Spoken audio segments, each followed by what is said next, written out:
नमस्कार शेतकरी मित्रांनो, आज आपल्याबरोबर तापी बायोलॉजिकलचे किंवा बायो फर्टिलायझरचे ईश्वर जयस्वाल साहेब आहेत.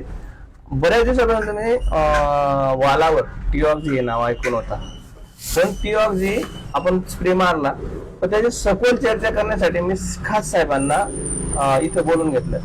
आता वालवर खास हा व्हिडिओ वाल आणि कारले आणि दोडकीच्या पिकांसाठी ज्यांचे व्हायरसमध्ये प्लॉट जाता, पिवळे पडता, शेंडा पिवळा पडतो, त्याच्यावर आपण थोडीशी चर्चा करणार आहोत. साहेबांचं जे म्हणणं आहे, त्यांनी जे कॉम्बिनेशन दिलं त्या कॉम्बिनेशन प्रमाणे तुम्ही जर गेले तर 100% वाल जो तुमचा पिवळा पडलेला आहे तो वाल टीऑक्सी तुम्हाला काळा घालण्याचा प्रयत्न करेल. आणि शेंडा जो आहे, नवीन शेंडा जो आहे, 100% काळा क्षार शेंडा निघेल, अशा पद्धतीने साहेबांचं म्हणणं आहे. आणि साहेबांनी ते डेमो पण घेतले आणि तसे रिझल्ट पण आहे. आता साहेब 2 मिनिटं आपल्याला सांगतील.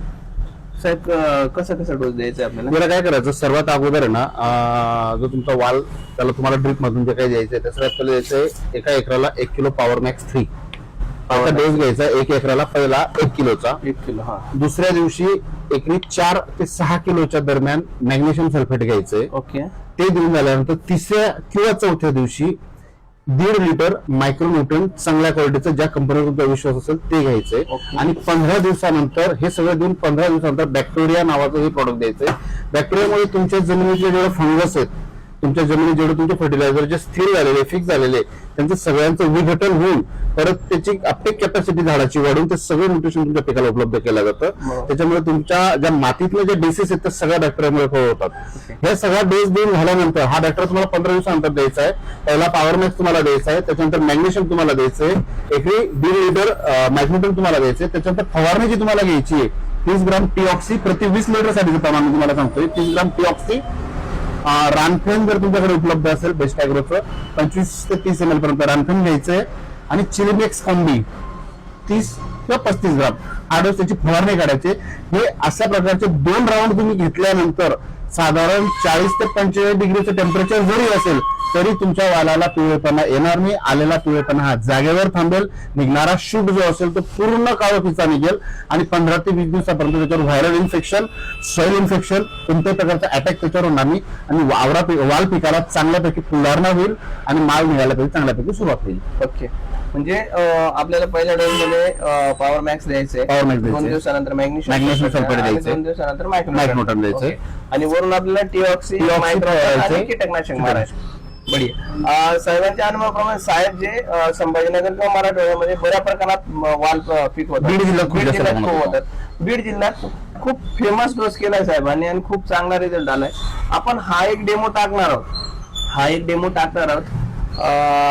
जो पहिला शेतकरी खरडा, वाकारवाडी किंवा खालच्या भागातला जो पहिला शेतकरी त्याला आपण हा 1 एकरसाठी डेमो देणार आहोत. नक्की एक वेळ वापरू, त्यांचं मनोगत घेऊ आणि त्या पद्धतीने. अजून एक गोष्ट, आता ह्या टेम्परेचर मध्ये काय होतं ना, फ्लॉवर सेटिंग खूप कमी प्रमाणात होते आणि सेट झालेला फ्लॉवरिंग जे आहे ना ते ड्रॉपिंगचं प्रमाण बऱ्यापैकी होतं. फ्लॉवर टू फ्रूट कन्व्हर्जन होण्यासाठी आयरावत नावाचं ते प्रॉडक्ट येतं, एकरी 4 किलोचा त्याचा डोस आहे. त्यात नॅचरल प्रोसेसने जैविक पद्धतीचा जो केम असतो पोटॅशियम मोबिलायझिंग बॅक्टेरिया तुमच्या मातीत जे फिक्स झालेलं पोटॅशियम ते सोल्युबलाइज होतं आणि त्याला पोटॅश अति जास्त प्रमाणात उपलब्ध होऊन जास्तीत जास्त फुलकळी निघते, फुलकळी गळ थांबते आणि फ्लॉवर टू फ्रूट कन्व्हर्जन, शेंगेत कन्व्हर्जन त्याचं खूप जास्त प्रमाणात होतं. त्यामुळे त्याचा वापर फ्लॉवरिंग स्टेजला आल्यानंतर केला पाहिजे असं मलाही फायदा होईल त्याचा. म्हणजे टोमॅटोमध्ये जे आपलं फुल अटकते बघा, फुल पास होत नाही, टोमॅटोला त्याचा इतका चांगला बेनिफिट आहे की ऍव्हरेज तुमचं एक कॅरेट 18 किलोच्या आसपास भरतं. आयरावतचा जर तुम्ही डोस दिलेला असेल तर ते कॅरेट 22 ते 24 किलोच्या दरम्यान भरतं. टोमॅटोला कडकनेस चांगला आहे, तो क्रॅकिंग होत नाही, शायनिंग चांगली येते.